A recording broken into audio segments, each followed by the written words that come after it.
Assalamualaikum warahmatullahi wabarakatuh. Halo teman-teman semuanya, kembali bersama Jokes Kripto dan saham di sini ya. Nah, jadi kita update market dulu teman-teman ya. Nah, jadi sebelum itu silakan teman-teman subscribe dulu channel ini dan jangan lupa like, komen, dan share. Oke, kita akan prediksi harga Bitcoin untuk hari ini mau kemana sebenarnya ya. Nah, jadi teman-teman nggak usah khawatir kalau marketnya lagi turun. Teman-teman bisa nonton aja video-videoku. Kita akan update mengenai market ataupun kita akan update mengenai harga Bitcoin setiap harinya. Nah, jadi untuk kalian yang nggak bisa nonton ataupun kalau takut ketinggalan kan, mending kalian kalau mau update terbaru silahkan masuk ke grup WhatsApp, masuk ke grup Telegram. Link grup Telegram ada di deskripsi ya teman-teman. Nah, jadi di sana kita akan sharing-sharing dan memberikan update Bitcoin setiap harinya. Oke, jadi langsung aja teman-teman. Di sini yang pertama-tama, kalau udah subscribe channel ini, kita akan langsung masuk ke bagian analisa dari berita-berita terlebih dahulu ya, nggak langsung ke candlestick. Kita akan lihat fear and greed. Nah, fear and greed-nya udah masuknya itu udah gila banget ya. Kemarin sampai 52, sekarang turun ke 27, gila jauh banget ya teman-teman. Nah, terus di sini aku mau nanya, apakah kalian ada yang beli di pucuk gitu ya? Kemarin ada yang ngira Bitcoin udah bullish. Nah, setelah badan beli ngelong, rupanya turun gitu kan. Nah, aku bilang Bitcoin itu nggak akan bullish kalau nggak breakout di antara 47, harga 47 gitu ya. Untuk Bitcoin sendiri seperti itu.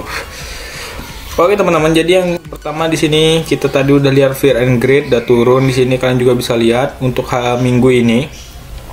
Untuk minggu ini Bitcoin juga turunnya dalam banget ya teman-teman, sampai 9,7. Ini market berdarah lagi teman-teman. Nah, sebenarnya ini bukan waktu untuk takut ya, sebenarnya ini waktu untuk serok.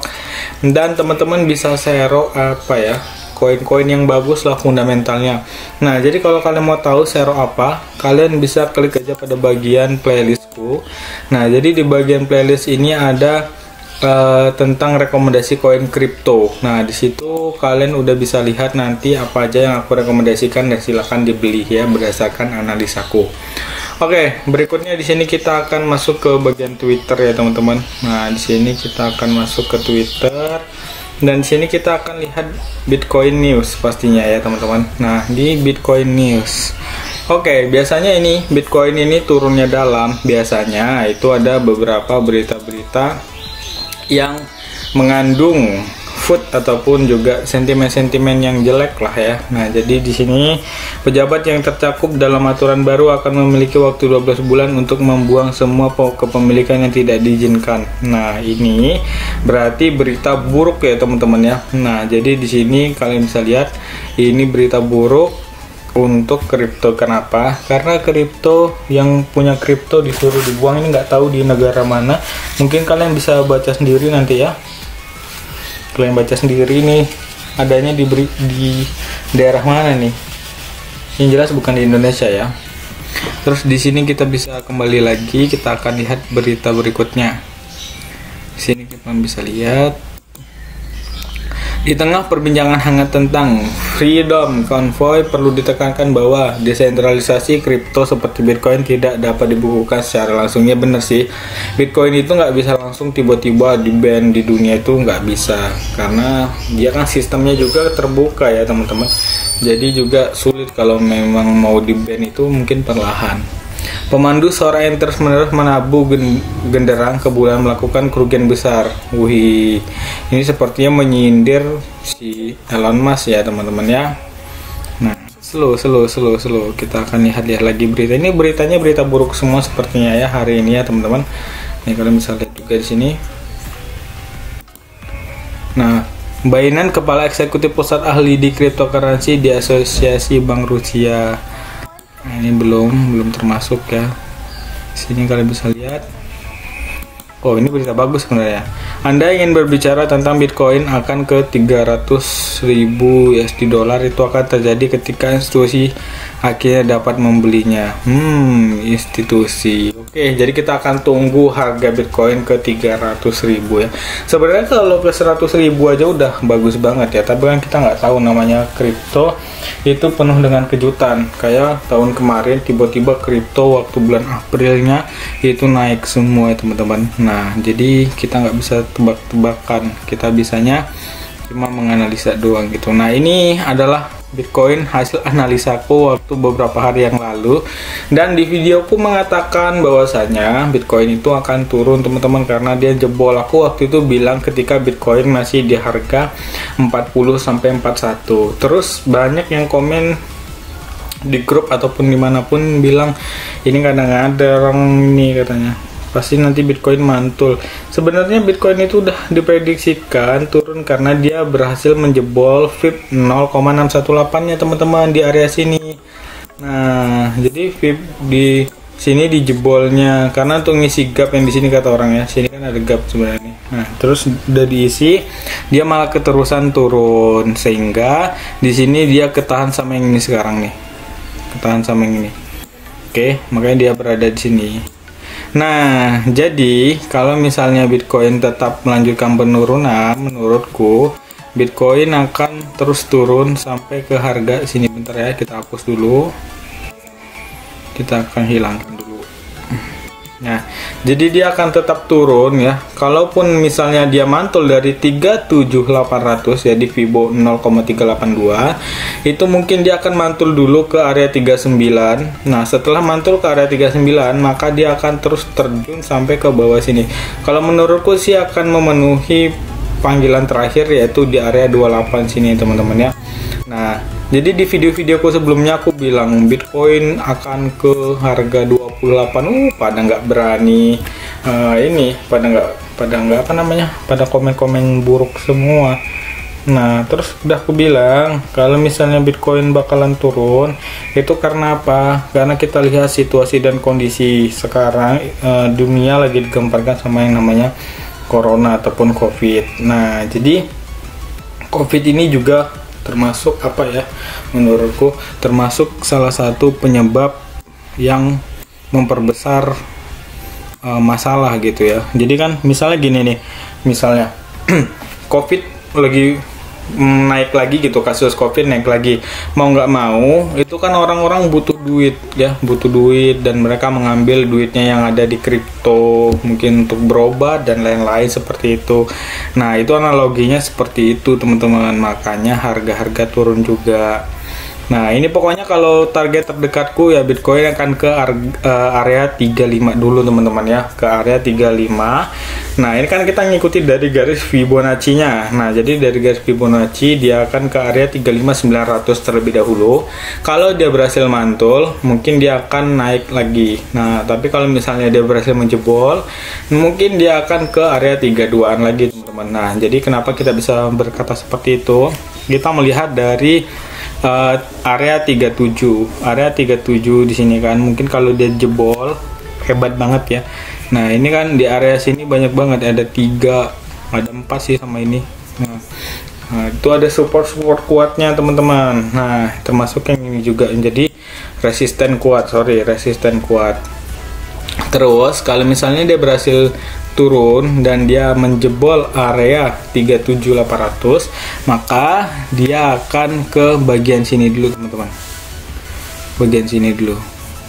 Nah, jadi bagian situ itu yaitu di Fibo 0,236. Nah, 0,236 itu tadi itu harganya 35.900. Kita akan hitung persenannya terlebih dahulu ya. Di sini kita akan hitung berapa sih? Misalnya kalau kalian nge-short ya, pasang short dari sekarang terus sampai ke 35 sini ya, Fibo 0,236. Nah, jadi kalian bisa mendapatkan sekitar 6,20%. 6,20% itu dikali 6,20 dikali level 125, kalian bisa mendapatkan 775% ya. Kalau misalnya kalian main pakainya sekitar 10 dolar, kalian bisa mendapatkan keuntungan berapa tuh ya, 775 dari 10 dolar. Nah, jadi kurang lebih perhitungannya seperti itu. Tapi mungkin kalian jangan pasang short dulu. Kenapa aku bilang jangan pasang short? Sini kita akan perbesar dulu areanya. Ya, kenapa jangan pasang short? Karena dia belum menjebol di area sini, teman-teman ya. Karena dia belum menjebol di area sini. Kalau misalnya dia udah breakdown di area sini, maka dia target berikutnya di sini. Nah, jadi kalau misalnya dia mantul, maka dia akan naik dulu ke area sini, teman-teman. Nah, jadi kalau dia mantul lagi ke bawah, barulah dia berhasil menjebol. Jadi seperti itu ya kira-kira untuk gambaran Bitcoin ke depannya kalau misalnya pada mau beli. Nah, ini kan kita lihat dari time frame berapa? Kita lihat dari time frame kecil ataupun time frame 1 horse. Di sini kita akan mencoba untuk melihat Bitcoin dari time frame 4 horse atau 1 day bisa. Ini kalau yang 1 horse ini untuk jangka apa ya? Jangka menengah lah, jadi nggak terlalu lama sih. Ini adalah gambaran dari time frame Bitcoin dari time frame 4 jam. Nah, jadi 4 jam ini biasanya yang lama ya teman-teman ya. Oke, kita hapus. Nah, jadi di sini nanti kita lihat apakah Bitcoin akan menembus ataukah melakukan reversal. Nah, jadi kalau misalnya Bitcoin mengalami reversal di sini, mungkin dia akan naik dulu ke area 39 lagi, bahkan bisa naik ke area sini lagi teman-teman, area 40-an. Nah, jadi kalau udah naik ke area 40-an berarti dia tidak menjadi bearish lagi teman-teman. Nah, jadi itu untuk gambaran Bitcoin sendiri gitu ya. Nah, kurang lebih seperti itu sih sebenarnya kalau untuk Bitcoin. Jadi di sini dia udah aku garis lama, dari jauh-jauh hari udah aku kasih garis nih sebenarnya, dan dia berhasil di sini. Kalian bisa lihat ya, di sini kalau misalnya yang namanya breakdown dari garis trendline, teman-teman bisa lihat di sini. Nah, garis trendline-nya warna biru ya, di sini aku kasih. Terus dia pertamanya berhenti di area garis biru yang candle yang ini, teman-teman bisa lihat. Yang candle yang ini. Nah, terus candle berikutnya dia berada di bawah sini teman-teman. Kalau dia sudah berada di bawah seperti ini, dan dia juga ini doji, hammer atau apa ya. Nah, ini pokoknya candlesticknya seperti ini, warnanya merah pula lagi. Itu berarti menandakan dia akan turun, dan bener aja dia akan turun ya teman-teman, dia turun ke sini.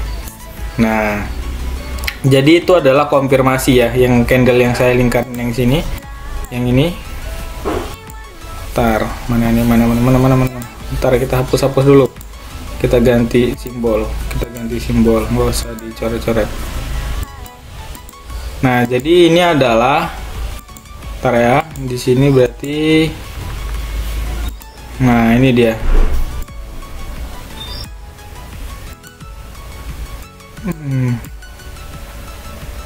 Nih, kita kasih candle yang warna merah juga ya, ini hijau. Nah, jadi yang saya tunjuk dengan warna hijau ini berarti itu adalah candle konfirmasi bahwasanya dia itu breakdown ya teman-teman. Ini dia. Nah, itu dia. Nah, itu dia sudah breakdown gitu ya. Di sini coba kita lihat macam-macam candle. Ya, kita sebagai trader kan nggak ini ya, apa namanya, nggak terlalu hafal, jadi memang butuh banget itu yang namanya tempelan-tempelan ataupun apa sih gitulah pokoknya.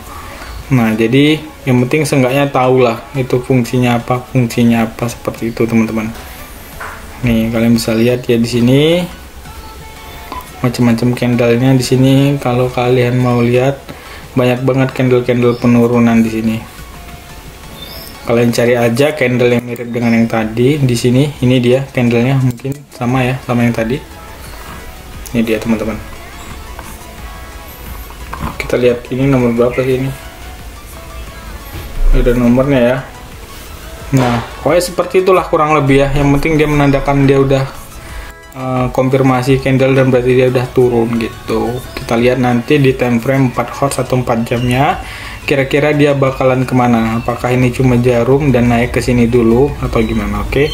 Nah, jadi main dari sekarang itu mainnya sistemnya hit and run gitu. Hit and run itu kalau udah cuan ya udah diambil aja profitnya. Jadi begitu kurang lebih teman-teman. Oke.